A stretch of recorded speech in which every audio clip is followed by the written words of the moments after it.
This is not a teleprompter. All right. Hello, my name is Matthew McCain.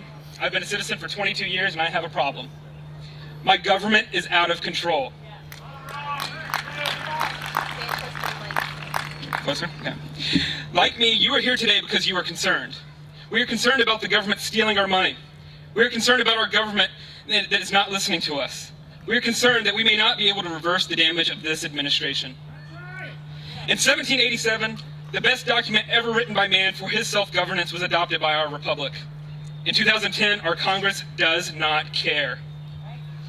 Every great society that has risen and fallen throughout the history of man has come to a critical point. The point where they had to choose.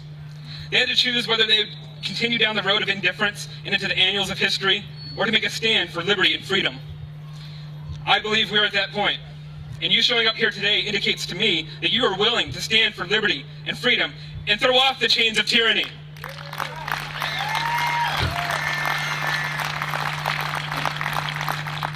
But how do we do that? I propose a plan. Be active, be heard, and do it often. Look to your representatives and senators and look beyond their voting record.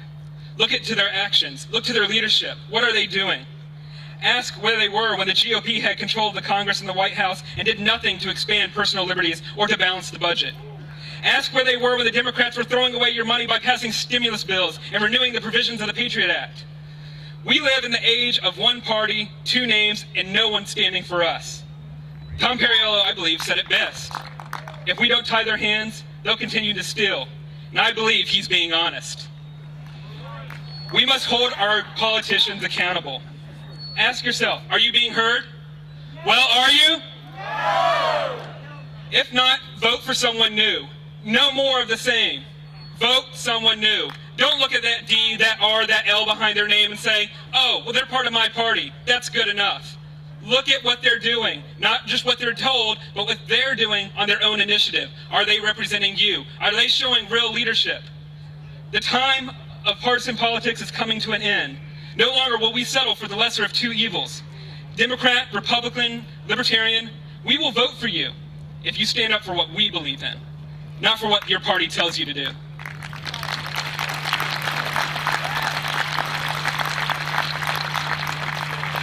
Now, I was asked to come here to speak as a student activist, and I have to tell you, this year there's a new generation coming to the polls, and we don't care what the politicians label themselves. We ask that they are honest, they support liberty and freedom, our right to property and our money, and above all, defend the Constitution.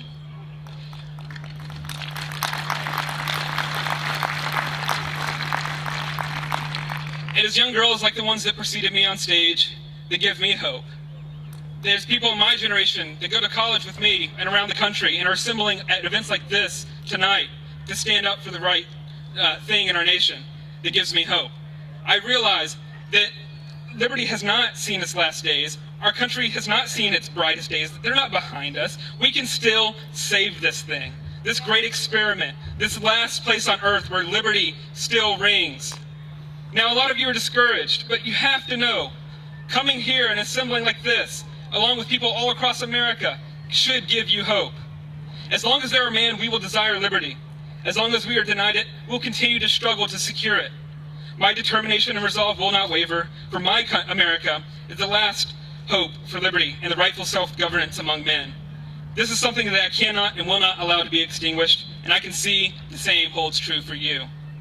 In this heart of mine and in men like us, the light of liberty burns bright. Do not despair.